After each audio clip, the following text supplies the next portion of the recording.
सॉलो दोस्तों, welcome to money stalkers. देखिएगा, इस वीडियो में हम लोग बात करने वाली दो कंपनीज के बारे में। पहले हम बात करेंगे विप्रो के बारे में, बाद में दोस्तों हम बात करेंगे टीसीएस के बारे में। दोनों कंपनी में इंपॉर्टेंट अपडेट्स मैं आपके साथ शेयर करना चाहूंगा। देखिएगा, बेसिकली दोस्तों अगर बात की जाए तो मार्केट के अंदर आपको अच्छे खासे बेसिस के ऊपर तेजी देखने को मिली। 1% से ज्यादा दोस्तों आपको मार्केट के अंदर तेजी देखने को मिली। फिर भी दोस्तों अगर देखा जाए तो आपको स्लाइटली विप्रो के अंदर आपको कमजोरी देखने को मिली। टीसीएस के अंदर स्लाइटली आप बोल सकते हो कि पॉजिटिविटी में हमें क्लोजिंग देखने को मिली।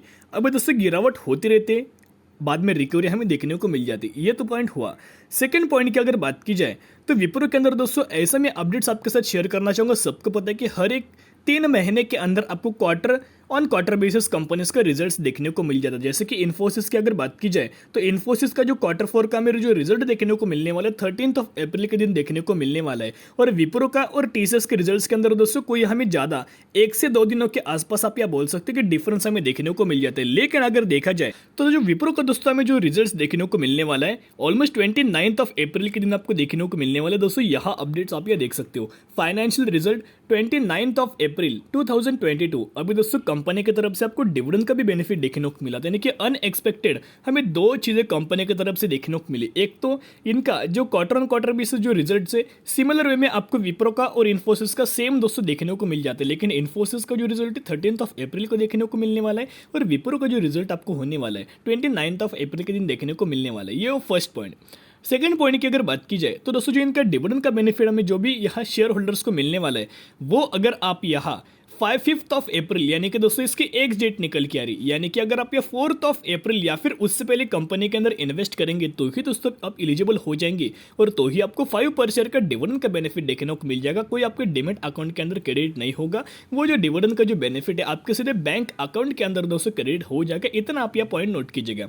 कितना मिलने वाला है? 5 पर शेयर का मिलने वाला है। अगर दोस्तों देखा जाए पिछले 1 से 2 सालों के अंदर बेसिकली कंपनी इतना ह्यूज अमाउंट ऑफ दोस्तों डिविडेंड पे नहीं करती। अगर देखा जाए तो 1 पर शेयर दोस्तों कंपनी डिविडेंड पे करती, लेकिन इस महीने के अंदर अगर देखा जाए इस साल 5 पर शेयर का आपको कंपनी के अंदर दोस्तों डिविडेंड का बेनिफिट देखने को मिलने वाला है। कि 2 चीज़ों हमें जो देखने को मिली वो दोस्तों अनएक्सपेक्टेड हमें देखने को मिली। अभी बहुत सारे लोग या क्या कर रहे सिर्फ डिविडेंड के चलते कंपनी में एंट्री कर रहे, या फिर जो हमें quarter on quarter basis company जो अच्छी होती है फंडामेंटली जो हमें स्ट्रांग निकल के आती है, या फिर जो कंपनी लॉन्ग टर्म के इसलिए बेहतर है, या फिर जो सेक्टर आने वाले फ्यूचर में चलने वाला है, ऐसे कंपनीज में लोग कब इन्वेस्ट करते हैं? यहाँ शॉर्ट टर्म के हिसाब से, यानी कि जब quarter on quarter basis company का रिजल्ट हमें देखने को मिल जाता है उससे 8 से 10 दिन पहले कंपनी के अंदर इन्वेस्ट कर लेते हैं। और इन्वेस्ट करने के बाद जब हमें इसका रिएक्शन उस स्पेसिफिक कंपनी के अंदर देखने को मिल जाता है, क्वार्टर रिजल्ट्स का जो रिएक्शन होता है, बाद में आपको कंपनी में तेजी देखने को मिल जाती है और उस गेन को वो या प्रॉफिट बुकिंग कर लेते हैं। बहुत सारे लोग ऐसे करते हैं। तो दोस्तों 1 रुपए की चीज़ लोग या 10 रुपए में भी लेना पसंद करते। इतना दोस्तों पॉइंट आप नोट कीजिएगा। तो इसके चलते आज के दिन को दोस्तों अगर विप्रो की अगर डिलीवरीज की अगर बात की जाए तो 70% के आसपास आपको डिलीवरीज देखने को मिली। बेसिकली इतने दोस्तों विप्रो के अंदर हमें डिलीवरीज देखने को नहीं मिलती। इतना दोस्तों पॉइंट आप नोट कीजिएगा। As well as M order भी हमें लगते हुए देखने को मिल रहा है। अभी एक दोस्तों चीज़ आप नोटिस अगर करोगे तो एक दोस्तों अगर देखा जाए तो पिछले 1 महीने से आपको 30% से लेके 40% के आसपास आपको विप्रो के अंदर यहाँ में डिलीवरीज देखने को मिल रही थी, लेकिन आज के दिन 70% के आसपास आपको डिलीवरीज देखने को मिली। उसके पीछे का रीजन एक ही कि कंपनी एक में अब तो Q4 का रिजल्ट्स देखने को मिलने वाले 29 अप्रैल के दिन। तो दोस्तों चैनल को सब्सक्राइब कर लेना। जब भी मुझे ये यहाँ रिजल्ट्स देखने को मिलेगा मैं 101% आपके साथ अपडेट कर दूंगा। तो दोस्तों इसके चलते एक ही पॉइंट आप ध्यान में रख सकते हो। बेसिकली कंपनी स्लो चलने वाली कंपनी है, आईटीसी भी स्लो चलने वाली कंपनी है, विप्रो भी दोस्तों स्लो चलने वाली कंपनी है। लेकिन क्या हुआ था कि अगर आपने 2020 से पहले अगर विप्रो को ऑब्जर्व किया होगा तो दोस्तों विप्रो 1 साल के अंदर 70% तो रिटर्न नहीं देता, या फिर 60% तो दोस्तों रिटर्न नहीं मिलता। आपको कंसिस्टेंसी बेसिस के ऊपर रिटर्न देखने को मिल जाता है। बहुत सारे लोग यही जो बिगिनर से उनको दोस्तों एक पॉइंट नोट कीजिएगा। विप्रो एक स्लो चलने वाली कंपनी, तो आपको ऐसे नहीं कि हर एक दिन आपको 4% की तेजी देखने को मिलेगी, 3% की तेजी देखने को मिलेगी, ऐसी बात नहीं। आपको टाइम होना चाहिए, आपके पे यहाँ पेशेंस होना चाहिए। ओके, टाइम भी लगेगा, पेशेंस भी लगेगा। और अगर आपको कंपनी के ऊपर कॉन्फिडेंस है तो 101% आपको लॉन्ग टर्म के हिसाब से अच्छे खासे बेसिस के ऊपर आपको रिटर्न देखने को मिलेगा। सिर्फ आप लॉन्ग टर्म के हिसाब से कंटिन्यू कर सकते हो, शेयर बेचने की जरूरत निकल के नहीं आ रही। अगर इनका लेवल्स की अगर बात की जाए तो बेसिकली इनका जो सपोर्ट था पहले ₹540 के आसपास निकल के आ रहे हैं। ओके, अभी भी दोस्तों वही मैं आपके साथ सपोर्ट लेवल शेयर करना चाहूँगा। 3 बार कंपनी ने सपोर्ट लिया था, तो ₹540 के आसपास कंपनी का दोस्तों सपोर्ट लेवल मान सकते हो। और विप्रो को बाय ऑन स्ट्रेटेजी अप्लाई करके लॉन्ग टर्म के हिसाब से 101% या होल्ड कर सकते हो। अभी भी आपको कंपनी 17% के आसपास हमें डिस्काउंट प्राइस के ऊपर अवेलेबल देखने को मिल रही है। तो दोस्तों अभी हम बात करेंगे टीसीएस के बारे में। टीसीएस का दोस्तों अभी तक हमें कोई अपडेट देखने को नहीं मिल रही, लेकिन न्यूज़ बेस के हिसाब से मैं आपके साथ शेयर करना चाहूँगा। करंट बेसिस इनका जो प्राइसिंग निकल के आ रहा है ₹3,730 के आसपास देखने को मिल रहा है। तो दोस्तों टीसीएस की अगर बात की जाए तो बेसिकली ब्रोकर्स के आपको टारगेट देखने को मिल रहे हैं।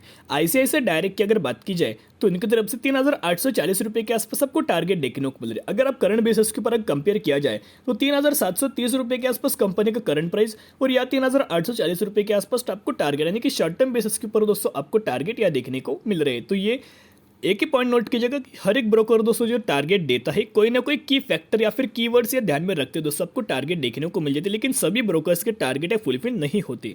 लेकिन अगर कंपनी में पोटेंशियल हो तो 101% वो कंपनी आने वाले फ्यूचर में शेयर होल्डर्स को दोस्तों रिटर्न दे देती है। यहाँ अगर दोस्तों न्यूज़ की अगर बात की जाए तो विप्रो के चलते दोस्तों आपको न्यूज़ देखने को मिल रही है। Wipro consumer care ventures invest in Singapore base VC fund, यानी कि दोस्तों विप्रो ने या जो कंज्यूमर केयर वाला जो इनका सेगमेंट है उन्होंने दोस्तों इन्वेस्टमेंट किया है और आने वाले फ्यूचर में इसका जरूर हमें बेनिफिट विप्रो को देखने को मिल सकता है। तो दोस्तों बेसिकली अगर टीसीएस की अगर बात की जाए, टीसीएस के अंदर आपको बायबैक दोस्तों खत्म होते हुए देखने को मिला, लेकिन इसका जो टारगेट प्राइस है फिर जो बायबैक का जो प्राइसिंग निकल के आ रहा था 4,500 का लेवल निकल के आ रहा था, और वो गिरावट के चलते आपको कंपनी में जो अभी करंट बेसिस के ऊपर रशिया और यूक्रेन की जो हमें गिरावट देखने को मिल रही है उस वजह से इकोनॉमी के ऊपर प्रॉब्लम या फिर आप बोल सकते हैं कि बिजनेसेस के ऊपर आपको प्रॉब्लम देखने को मिल रहा है। बहुत ज़्यादा नहीं, स्लाइटली आप बोल सकते हो, क्योंकि ज़्यादातर इनका जो रेवेन्यूज है हमें यूएस और यूक्रेन से आपको आते हुए देखने को मिल जाता है। बेसिकली दोस्तों अगर देखा जाए तो एक ही पॉइंट नोट कीजिएगा कि अभी भी बहुत गजब का आपको टीसीएस के अंदर एक डिस्काउंट प्राइस के ऊपर कंपनी अवेलेबल देखने को मिल रही है। अगर आप ये टारगेट दोस्तों एक्चुअल अगर देखोगे 101% कंपनी इस प्राइस के ऊपर जाएगी, लेकिन आपको दोस्तों टाइम यहाँ देना पड़ेगा। बेसिकली इनका लेवल्स में आपके साथ शेयर करना चाहूँगा। लेवल जो निकल के रहे, जो सपोर्ट लेवल जो निकल के आ रहे हैं ₹3,400 के आसपास दोस्तों टीसीएस के अंदर आपको सपोर्ट लेवल देखने को मिल रहा है। 1, 2 और 3 बार कंपनी ने इसी लेवल के आसपास ₹3,400 के आसपास दोस्तों सपोर्ट लेवल पकड़ते हुए देखने को मिल रहा है। तो करंट प्राइस क्या है ₹3,730, सपोर्ट लेवल क्या है ₹3,400, एज वेल एज जो हमें टारगेट निकल के आ रहे ₹4,500। बहुत ह्यूज अमाउंट ऑफ दोस्तों आपको डिफरेंस देखने को मिल रहा है। तो टीसीएस भी दोस्तों बहुत अच्छी कंपनी है, इसमें भी आप ये बाय ऑन स्ट्रेटेजी अप्लाई करके लॉन्ग टर्म के हिसाब से फ्यूचर के हिसाब से कंटिन्यू कर सकते हो। इतना दोस्तों पॉइंट आप ये नोट कीजिएगा। शॉर्ट टर्म के हिसाब से टीसीएस के अंदर, विप्रो के अंदर, इन्फोसिस के अंदर, एचसीएल टेक के अंदर या फिर टेक महिंद्रा के अंदर आपको रिटर्न देखने को नहीं मिलने वाला। इतना दोस्तों पॉइंट आप ये नोट कीजिएगा। जितना लंबा आप इन 4 से 5 कंपनीज के अंदर इन्वेस्ट करेंगे उतना गजब का आपको लॉन्ग टर्म बेसिस के ऊपर हमें रिटर्न देखने को मिल जाएगा। तो दोस्तों एक अपडेट आपके साथ शेयर करना चाहूँगा। जो भी लोग आप बाइंग करना चाहेंगे विप्रो के अंदर, या फिर आप या शॉर्ट टर्म गेन करना चाहेंगे, या फिर अगर आप ये डिविडेंड बेसिस के ऊपर दोस्तों बाइंग करना चाहेंगे, सिर्फ डिविडेंड के चलते कंपनी के अंदर बाइंग मत करना। बेसिकली स्टडी कीजिएगा, एनालिसिस कीजिएगा, बाद में दोस्तों या डिविडेंड के चलते आप ये बाइंग करके लॉन्ग टर्म के हिसाब से होल्ड कीजिएगा। लेकिन शॉर्ट टर्म के हिसाब से कोई आपको ज़्यादा रिटर्न देखने को नहीं मिलने वाला। जो आपको 5% का डिविडेंड विप्रो के अंदर आपको देखने को मिलने वाला है, उसकी जो एग्जैक्ट 5 अप्रैल, यानी कि अगर आप ये 4 अप्रैल या फिर उससे पहले कंपनी के अंदर इन्वेस्ट करेंगे तो ही दोस्तों आप एलिजिबल हो जाएंगे, तो ही आपको 5 पर शेयर का डिविडेंड का बेनिफिट देखने को मिल जाएगा। तो दोस्तों आज के लिए इतना ही। अगर आपको वीडियो पसंद है जरूर वीडियो को लाइक, शेयर एंड सब्सक्राइब कर सकते हो। फिर मिलेंगे, बाय।